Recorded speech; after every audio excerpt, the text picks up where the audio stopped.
Hi friends, this is Dilip Murugan. Welcome to my channel. And ఈ రోజు వీడియోలో మనం ఏం తెలుసుకోబోతున్నామో తెలుసా? హైదరాబాద్ జిల్లాలో 46% ఓటింగ్ నమోదైంది. మేడ్చల్లో 56%, రంగారెడ్డి జిల్లాలో 59%గా పోలింగ్ నమోదైంది. అర్బన్ ఓటు శాతం పెంచేందుకు ఈసీ చేసిన ప్రయత్నాలు ఫలించలేదు. చూశారు కదా, ఎక్కువగా ఓటింగ్ శాతం ఎక్కడ నమోదవుతుంది అంటే విలేజెస్ లోనే ఎక్కువగా ఓటింగ్ శాతం నమోదవుతుంది. ఎక్కడైతే అర్బన్ సిటీస్ ఉన్నాయో అక్కడ ఓటింగ్ శాతం అనేది చాలా తక్కువగా అయితే నమోదవుతుంది. అండ్ దీనికి గల ముఖ్యమైన కారణాలు ఏంటి అనే దాని గురించి ఈ వీడియోలో మనం తెలుసుకుందాం. And election commission of India అని ప్రతి ఒక్కరూ కూడా ప్రశ్నించండి, ఓకే? అండ్ వాళ్ళు చెప్పింది ఓటు ఇంత విలువైంది, ఓటు 5,000 రూపాయలు విలువైంది, 10,000 రూపాయలు విలువైంది, 5 సంవత్సరాలు మీ ఫ్యూచర్ని డిసైడ్ చేస్తుంది. అండ్ నేను అడుగుతున్నాను election commission of India, what is the real use of vote? మీరు చెప్పండి.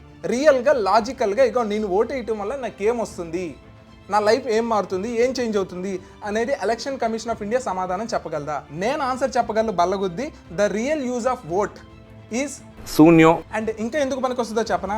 సోషల్ మీడియాలో మన యొక్క ఫొటోస్ని షేర్ చేసుకోవడానికి పనికొస్తుంది. అంతకు మించి మనం ఓటు వేయటం వల్ల మారేది కానీ మార్చగలిగేది కానీ ఏమీ లేదు అనేది నా అభిప్రాయం. మీరు ఎవరైనా సరే నన్ను హ్యాపీగా మార్చొచ్చు, ఇబ్బంది ఏం లేదు, నేను నేర్చుకోవడానికి రెడీగా ఉన్నాను. అండ్ ఓటు హక్కు మీద నాకున్న నాలెడ్జ్ని నేనైతే షేర్ చేస్తాను. అండ్ నాకు తెలియని నాలెడ్జ్ని ఏదైనా సరే మీరు హ్యాపీగా షేర్ చేయొచ్చు. ఫస్ట్ నేను ఎలక్షన్ కమిషన్ ఆఫ్ ఇండియాని అడగాలనుకున్న పాయింట్ ఒక్కటే, ఓటు హక్కు వల్ల జస్ట్ 5 యూజెస్ చెప్పండి. నేను ఓటు వేయటం వల్ల తర్వాత ఏమవుతుందో పక్కన పెట్టేసేయండి, ఓకే? అదంతా కంప్లీట్గా రాజకీయ నాయకుల చేతుల్లో ఉంటుంది. మీరు ఏదైతే ఓటు వేయమని మీరు ప్రిఫర్ చేస్తున్నారో, నేను వచ్చి ఓటేస్తాను, ఓటు వేయటం వల్ల నాకు మీరు కల్పించే ఫెసిలిటీస్ ఏంటి? అండ్ ఇప్పుడు కొంతమంది చెప్తారు ఓటు వేస్తే మనం క్వశ్చన్ చేయొచ్చు. అది ఏంటి ఇప్పుడు క్వశ్చన్ చేసేలా ఉన్నాయా రాజకీయ పార్టీ? మనం ఏదైనా ఒక రాజకీయ పార్టీని క్వశ్చన్ చేస్తే వెరీ సూన్ మన మీద కేసులు పడతాయి, మనల్ని అరెస్ట్ చేస్తారు, అండ్ తర్వాత చాలా ఇబ్బందులు పెడతారు. అండ్ మనం ఇప్పుడు వేరే దేశం వెళ్ళి ఉద్యోగం చేసుకోవాలన్నా కష్టం, అండ్ ఎక్కడుండి ఉద్యోగం చేసుకోవాలన్నా కష్టం. ఎందుకంటే ఎఫ్ఐఆర్ నమోదైతే అంత పెద్ద ఇబ్బంది. కానీ ఎన్నో కేసులు ఉన్నటువంటి వాళ్ళు మనల్ని పాలించవచ్చు. ఇలాంటి ఒక వ్యవస్థ మీద మాకు ఎటువంటి ఇంప్రెషన్ ఉంటుందో మీరు చెప్పండి. ఒకవేళ మేము వాళ్ళతో సాటిస్ఫై లేము అనుకుంటే, ఎవ్రీ ఇయర్ మాకు యాన్యువల్ ఎగ్జామ్స్ ఉంటాయి కదా, అలాగే వాళ్ళకి కూడా ఒక యాన్యువల్ ఎగ్జామ్ లాంటిది ఏమైనా కండక్ట్ చేసి మాకు నచ్చలేదు అంటే ఎమ్మెల్యే ఎంపీని దించేస్తారా లేదా మార్చేస్తారా అనేది మీరు చెప్పండి. మీరేమీ చేయలేరు. జస్ట్ 5 సంవత్సరాలకు ఒకసారి వచ్చి ఈవీఎంలో ఓపెన్ చేసి ఎలక్షన్ రిజల్ట్స్ని ప్రకటించి మూసుకొని మళ్ళీ వెళ్ళిపోతారు. ఇక్కడ ఫైనల్గా లాస్ అయ్యేది ఎవరు? మేము. కాబట్టి ఓటు వేస్తే మాత్రం మాకేం మారిద్ది, ఓటు వేయకపోతే మాత్రం ఏం మారిద్ది? అండ్ నేను ఇంకో క్వశ్చన్ అడగదలుచుకుంటున్నాను. ఎవరైతే ఓటు హక్కు అమ్ముకుందాం అనుకుంటున్నారో, సో వాళ్ళు ఓటు హక్కు అమ్ముకోవడం వల్ల వాళ్ళకి మీరేం ఎడ్యుకేట్ చేస్తారు? ఓటు హక్కు ఇప్పుడు అమ్ముకున్నా అమ్ముకోకపోయినా ఎమ్మెల్యే ఎంపీ ఎవరైతే ప్రజాసేవలోకి వద్దాం అనుకుంటున్నారో, వాళ్ళు ఏదైతే టార్గెట్ చేస్తున్నారో, వాళ్ళు ఎంతైతే సంపాదించాలనుకుంటున్నారో అదంతా సంపాదిస్తారే. అట్లీస్ట్ ఓటు హక్కు అమ్ముకోవటం వల్ల ఏం జరుగుతుందో తెలుసా? నేను ఒక పార్టీ నుంచి ఒక 5,000 తీసుకుంటా, ఇంకో పార్టీ నుంచి ఒక 5,000 తీసుకుంటా, నేను ఎవరికో ఒకరికే వేస్తాను. కానీ ఇక్కడ ఏమవుతుంది అని అంటే, ఈ ఎవరైతే గెలిచిన క్యాండిడేట్ ఉంటాడో ఆల్మోస్ట్ 10 times 100 times సంపాదిస్తారు. అది నాకు ఇబ్బంది కాదు. కానీ ఎవరైతే నెక్స్ట్ టైం అతను ఖర్చు పెట్టడానికి మనీ ఉండొచ్చు, ఉండకపోవచ్చు. ఒకవేళ అలా అయితే ఇంకొక అవినీతి పరుడైనటువంటి క్యాండిడేట్ బయటకు వెళ్ళిపోతాడు కదా. అట్లీస్ట్ ఒకరిని కనీసం బ్యాంక్రప్సీ అయినా చేసేయచ్చు మేము డబ్బులు తీసుకోవడం వల్ల. అదే మేము డబ్బులు తీసుకోకుండా ఓటేసాం అనుకోండి, ఇద్దరు అలా కంటెస్ట్ చేస్తూనే ఉంటారు. ఎందుకంటే నో రిస్క్ నో రివార్డ్, అంతే కదా. నెక్స్ట్ అన్నిటికంటే ముఖ్యంగా నేను అడగాలనుకుంటున్నాను, నోటా అని పెట్టారు కదా, నోటా అని పెట్టిన దానికి యూజ్ ఏంటి? నోటా అంటే నన్ ఆఫ్ ది అబౌవ్, అంటే ఇక్కడ క్యాండిడేట్స్ ఎవరు నాకు నచ్చలేదు అని చెప్పి నేను ఓటేస్తా. పోనీ వచ్చి నాకు ఏ క్యాండిడేట్ నచ్చలేదు, నాకు అసంతృప్తి ఉంది, నేను నోటాకు ఓటేసా. అలా ఒక 20 to 25% నోటాకు కానీ వస్తే అక్కడున్న ఎలక్షన్ రద్దు చేస్తాం, లేదా అక్కడ క్యాండిడేట్స్ మళ్ళీ మార్చి ఎలక్షన్ మళ్ళీ పెడతాం అనే రూల్ ఏమైనా మీ దగ్గర ఉందా? మరేంటి, నాకు అనవసరంగా 3 hours 4 hours టైం వేస్ట్ అని నేను ఫీల్ అవుతున్నాను.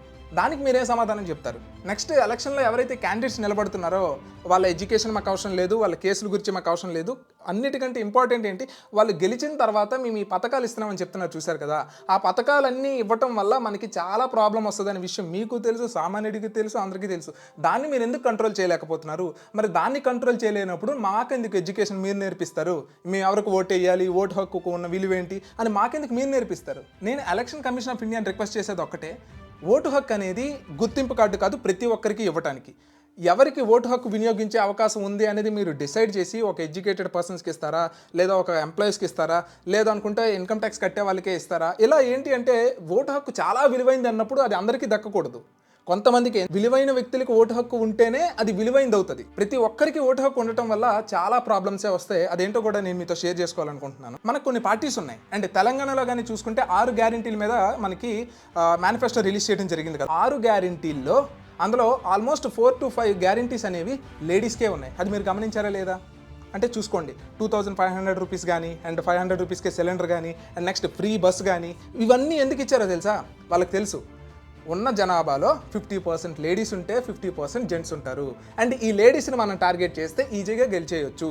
అండ్ ఈ జెంట్స్ ఏవైతే ఉన్నారో వీళ్ళు ఇన్కమ్ ట్యాక్స్లు కడుతున్నారు కదా, మరి వీళ్ళు మనుషులే కదా, వీళ్ళకి ఇదంతా అవసరం లేదు. వీళ్ళు ఫ్రీ బస్ ఎవరికి ఇస్తారంటే లేడీస్కి.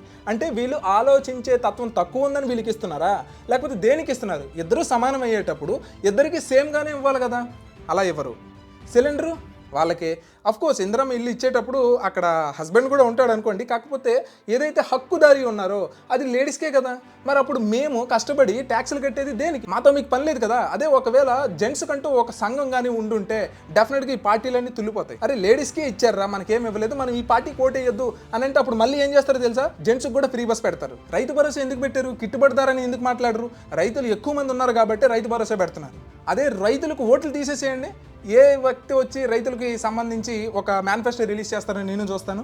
ఇలాంటి మేనిఫెస్టో చూసేటప్పుడు నాకు ఒక ఐడియా వచ్చింది. ఒకవేళ జైల్లో ఉండే వాళ్ళకి కూడా ఓటు హక్కు కల్పిస్తే వీళ్ళు ఎలాంటి పథకాలు పెడతారో చూడాలని ఉంది. నేనైతే ఎలాంటి పథకాలు పెడతానంటే, ఏదో 10 నిమిషాలు మర్డర్ చేసినందుకు తిన్న ఏకంగా జీవితకాలం జైలు శిక్ష వేస్తారా? ఇది ఎంత అన్యాయం. అధికార పక్షం దీని మీద స్పందించాలి. మన ప్రభుత్వం వచ్చిన మరొక 100 రోజుల్లో మీ అందరి మీద ఛార్జ్ షీట్లు ఎత్తేస్తాం.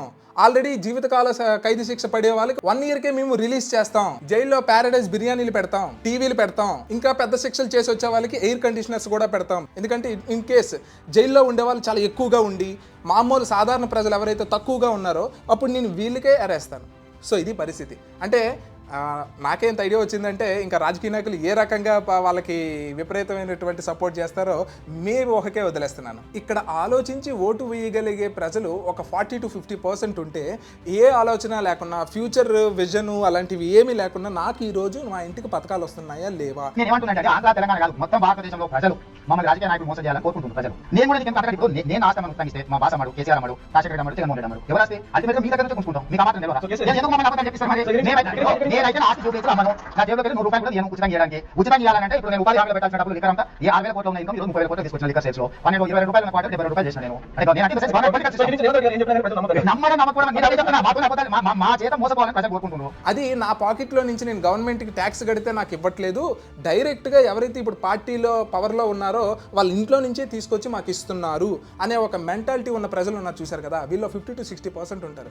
వీళ్ళ వల్ల ఈ సమాజానికి ఎప్పటికైనా సరే హానికరమే. ఇప్పుడు ఓటింగ్ పెట్టేటప్పుడు 100%లో 60% ఆఫ్ ద పీపుల్ ఎలా ఉన్నప్పుడు వీళ్ళు డైరెక్ట్గా దీనికోసం ఆశపడి ఓటేస్తున్నప్పుడు ఈ 40% ఓటు వేస్తే ఏంటి, వేయకపోతే ఏంటి, దానికెందుకు, కనీసం 1 day హాలిడే వస్తుంది, ఇంట్లో కూర్చొని సినిమా చూసుకుందాం అనే ఒక మైండ్ సెట్కి వచ్చేస్తారు. ఇక్కడ కారణం ఎవరు? మీరే. ఓటు హక్కు ఎవరికి పడితే వాళ్ళకే ఇచ్చారు కదా. నేను ఎలక్షన్ కమిషన్ ఆఫ్ ఇండియాకి ఏం కోరుకుంటున్నాను అంటే, బాగా హైలీ ఎడ్యుకేటెడ్ పర్సన్స్కి కానీ లేదా ఎడ్యుకేటెడ్ పర్సన్స్కి కానీ యూత్కి కానీ, అండ్ ఇంకొక విషయం చెప్పాలనుకుంటున్నాను, ఎవరైతే ఇన్కమ్ ట్యాక్సెస్ పే చేస్తున్నారో వీళ్ళకు మాత్రమే ఓటు హక్కు కల్పించండి. మిగతా ఎవరికి ఓటు హక్కు కల్పించినా ఈ ఎడ్యుకేటెడ్ పర్సన్స్ ఎవరైతే ఉన్నారో వీళ్ళు ఓటు హక్కుని వినియోగించుకోరు. ఎందుకంటే వీళ్ళు వేసినా వచ్చేది ఏం లేదు. వీళ్ళ మైండ్లో ఒకే ఒక ఆలోచన రన్ అవుతుంది, ఉన్నవి మహా అయితే 2-3 పార్టీలు, ఈ 2-3 పార్టీల్లో దేనికో దానికి వెయ్యాలి. వీళ్ళెవరూ కూడా సరైన వాళ్ళు కాదు.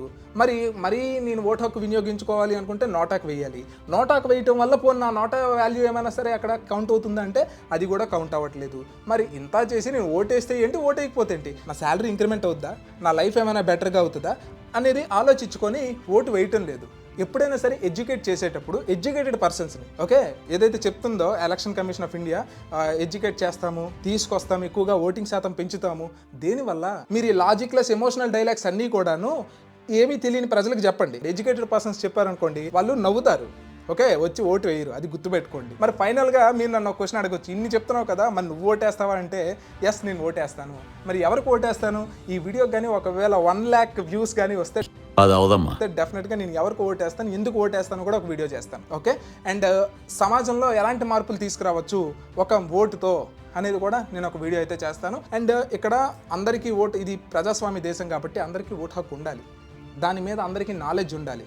నాలెడ్జ్ ఉన్న వాళ్ళకి మాత్రమే ఓటు హక్కు ఇవ్వాలి. కానీ ప్రతి ఒక్కరికి ఇచ్చేస్తే నాకు పెన్షన్ వస్తుంది కదా అని చెప్పి ఒకరు వేసేస్తారు, నాకు ఫ్రీ బస్ ఉంది కదా అని ఒకరేసేస్తారు, నేను ఏ పని చేయకపోయినా నాకు ఎంతో కొంత నిరుద్యోగ వృత్తి ఇస్తున్నారు కదా అని చెప్పి ఇంకొకరు ఇచ్చేస్తున్నారు. అంటే ఇక్కడ ఏమైపోతుంది అని అంటే ఫ్యూచర్ జనరేషన్స్ చాలా ప్రాబ్లమేటిక్గా పడిపోతాయి. ఐఫోన్ కొంటే తండ్రిని ప్రతి ఒక్కరు పొగుడతారు. ఈ రాష్ట్రం ఎలాంటిది అంటే ఒక కుటుంబం లాంటిది, దానికి హెడ్ మన తండ్రి. నాకు నాకు ఐఫోన్ కావాలన్నా అంటే ఈఎంఐ పెట్టేసి లేకపోతే ఎక్కడ అప్పు చేసి ఇచ్చేస్తారు ఐఫోన్. అబ్బా మా నాన్న ఎంత మంచోడో, కర్ణుడు, ఏం అడిగినా ఇచ్చేస్తాడు అని పొగుడుతాం, బాగానే ఉంది. కానీ ఎప్పుడైనా ఫ్యూచర్లో ఫాదర్ తీర్చాల్సిన అప్పుని ఎవరు భరించాలి? నేనే, విత్ ఇంట్రెస్ట్ భరించాలి. అది మాత్రం గుర్తుపెట్టుకోండి. సో ఓటు అనే దానికి విలువ రావాలి అంటే విలువైన వ్యక్తులకి ఓటు వస్తేనే అది విలువైందే అవుతుంది, లేకపోతే అది కాదు అనేది నా ఉద్దేశం. మీరేమంటారో, మీరే రకంగా ఎడ్యుకేట్ చేస్తారో నేను కూడా చూస్తాను, తెలుసుకుంటాను. And this is Dileep Murugan. Always keep smiling. Signing off. Bye.